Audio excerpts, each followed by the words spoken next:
Hi everybody, today we are going to be doing a review about Art Essential brushes. These are called as the Art Essential Kanzen Squirrel brushes. These are imitation hair which is there for the brushes. You can see that they have a very big belly. These are also known as mop brushes. So I've got a couple of them delivered today, so we are going to do a small review. We're going to try out how these work. So this is how it comes when it's new. You can see that the gum is all stuck to each other, which will be perfectly fine once you dip them in water. There's also this one which is number 0. These are fine line. It'll help us to do outlines. Or thin lines. Let's try these out one by one. So I'm going to start probably with this one, and we'll try these out one by one. I'm going to be trying them on watercolors. So currently the watercolors that I'm using are the Winsor & Newton Cotman series. So if you have seen the unboxing of it, if not, then you can go to my channel and see that. So this is how it is once you dip it in the water. You can see that it has a very fine tip which comes. So I'm going to pick out a color now and let's try this out. So I'm going to use a nice green. So the sheet that I'm using is 300 GSM. It's the Kanzen watercolor sheets. It feels very smooth to hold it, and the lines are extremely thin. The tip is very good. It helps to also hold enough water. Just enough. I think when we are trying to do really thin lines, it's just enough. It's not too much, because I think if it holds too much water, it will spill in, and that might not be the ideal thing to do. And you'll get unclear lines. Like some of these lines would be thick, some would be thin. I'm trying out like leaves, and this helps to create very thin, nice leaves. This is a very good one. So this is number 0, fine line. So far this has been nice. So let's try the next one. This is another one. It's 10 on 0. I'm not really sure why it has such strange numbers, because I think it's the tip. So you can see that they have very different tips. This one is, it reminds me of a Raphael brush that I have. Let's try out this one first. And it's extremely stiff. Like I am trying to cut through this and it's not. So I think the gum is very nice. We'll put this in water. So you notice now that as soon as it went into water, it became perfectly fine. And the best part about these brushes are it helps us to create very loose, nice florals, especially with watercolors. And they have the capacity, this is also known as the belly, the capacity of the color holding or the water holding is very high in them.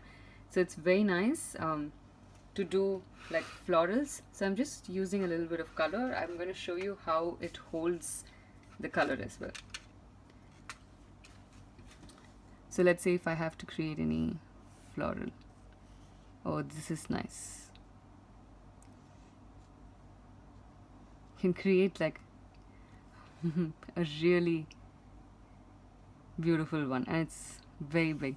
I can even create thin lines because the tip is very firm. But you can see over here the difference between the fine line that we had and this particular mop one. It holds a lot of water, which is why you don't get like very thin lines unless you're going to use the brush in that style very carefully. But still, I think the fine line is good for outline. This one is very good when you want like thick and thin lines. Nice. This is very good. So let's quickly try out the rest of the ones. This one is number 000. Again, after you dip it in brush, you will notice that this has a very fine tip as well.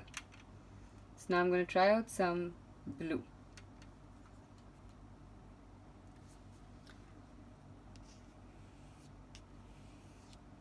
Very good for florals, loose florals, if you have to create something in really big size.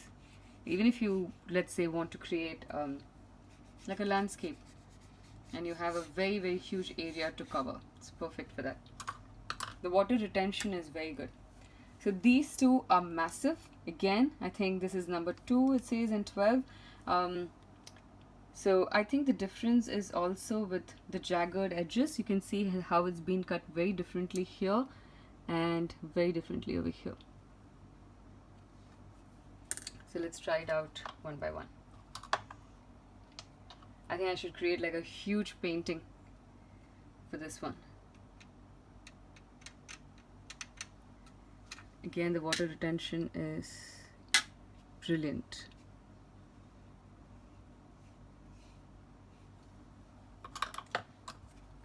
Now is the time for this.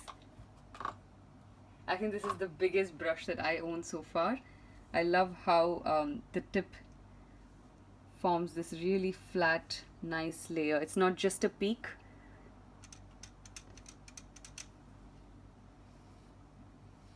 So this is if you use less water. So let's try it over another surface. So this is kind of different as compared to the rest. I'll probably have to find different ways of how to use this, but and I'll probably do another video of how to use this particular brush separately. Currently I can think of like multiple uses of it, where if there is a surface that I need to fill which has like thick and thin surfaces at the same time, then this is very good in that. I love how it is so neat and clean to hold. It has a very nice grip, and it also has this like covering on top, which is very nice, because sometimes what happens is when you're trying to clean your brush, these things get stuck pretty badly onto the cloth sometimes or the fabric, but this has been quite nice. So I like this. I think Art Essential brushes are very nice so far. I also don't see that the hair coming out or some of the hair sticking out, because that is generally a big problem with a lot of brushes that we see. So let's try and wipe it and see how it looks once it's wiped. So right now it's almost semi-dry, but it has like a very beautiful shape. I'm a big fan. I'm quite happy with this. I'll try out a couple of paintings and I'll put them up. So this is a good buy. I hope this was helpful for you guys to understand if this will help to fulfill your needs. Thank you.